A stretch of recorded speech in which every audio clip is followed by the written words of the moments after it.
Prayer and fasting can be a powerful combination in the life of a believer.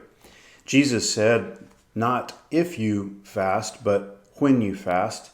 And I think that he expects for us as his disciples to fast sometimes. The question is does it just become something rote in our lives? Something that we just go through the motions? For Israel, that had certainly happened. But I want to show you an instance in the scriptures where Jesus reminds us of how important prayer and fasting is. In Matthew chapter 17, he had taken Peter, James, and John to the Mount of Transfiguration, and on their way down, the disciples that were behind, that stayed down at the bottom of the hill, well, they have a problem on their hands. It says in verse 14, when they were come to the multitude, there came to him a certain man, kneeling down to him and saying, Lord, have mercy on my son, for he is lunatic and sore vexed. For oftentimes he falleth into the fire and oft into the water. And I brought him to thy disciples, and they could not cure him. Then Jesus answered and said, O faithless and perverse generation, how long shall I be with you? How long shall I suffer you? Bring him hither to me. And Jesus rebuked the devil, and he departed out of him, and the child was cured from that very hour. Then came the disciples to Jesus apart and said, Why could we not cast him out? And Jesus said unto them, Because of your unbelief. For verily I say unto you, if ye have faith as a grain of a mustard seed, ye shall say unto this mountain, Remove hence to yonder place, and it shall remove, and nothing shall be impossible unto you. Howbeit this kind goeth not out, but by prayer and fasting.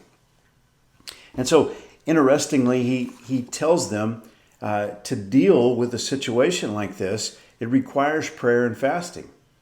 If we go back to the book of Isaiah, we find out that, that God was not pleased with the fasting of the nation as a whole during the time of Isaiah. They basically went on with their day-to-day lives.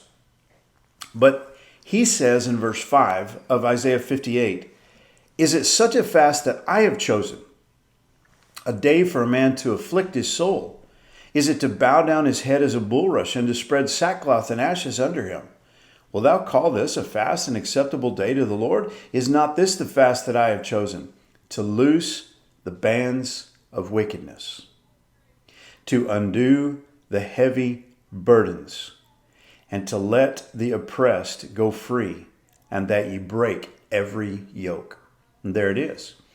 There is exactly what Jesus did in the life of that boy that was had this devil that was just throwing him into the water and throwing him into the fire. His father couldn't do anything to help him. The disciples couldn't do anything to help him. But Jesus was able to cast the demon out. Isaiah tells us that fasting is something that God uses in our lives to break bands of wickedness. That's what that boy had, the band of wickedness wrapped around him. To undo a heavy burden. That's what he had, this incredible heavy burden. And to let the oppressed go free. And to break every yoke. He had Satan's yoke upon him. Somehow, some way, that boy had wound up being possessed by this devil. I just want to encourage you this morning.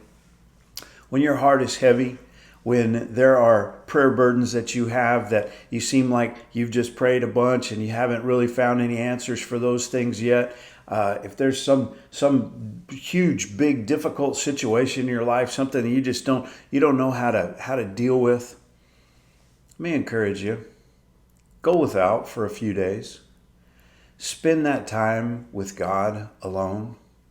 Get into the Word of God and seek Him and afflict your soul. Those are words you don't hear a whole lot. That's what God says. The fast that I've chosen is a day for a man to afflict his soul. To take and lay yourself bare before the Lord and say, God, if you don't do it, it's not going to get done. And I desperately, desperately need your help. I just want to encourage you. Fasting is something that God has given to us to deny our flesh and to focus on Him, on His Word, on His Spirit. God bless you. Have a great day.